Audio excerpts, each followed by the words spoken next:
L'écrit peut se lire à deux vitesses.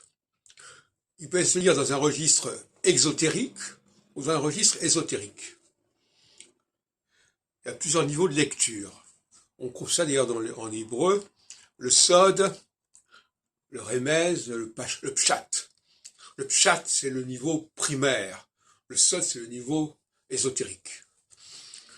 Et donc, il y a des langues qui n'ont conservé que le niveau exotérique et qui n'ont pas su préserver le niveau ésotérique alors qu'elles en avaient les structures.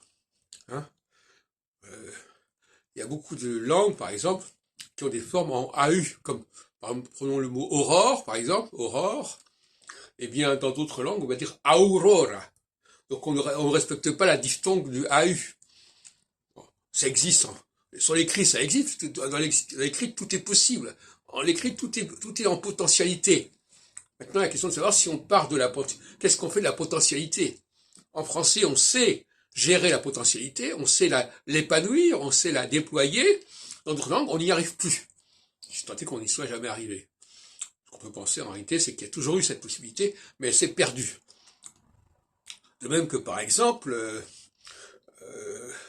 en français, on va dire « je ne veux pas ».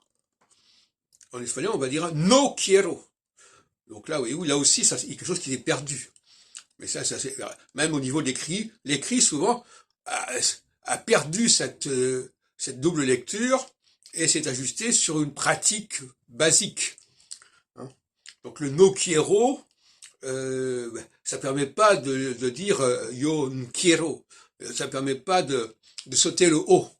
Alors qu'en français, je peux dire je ne veux pas exotérique ou je ne veux pas ésotérique.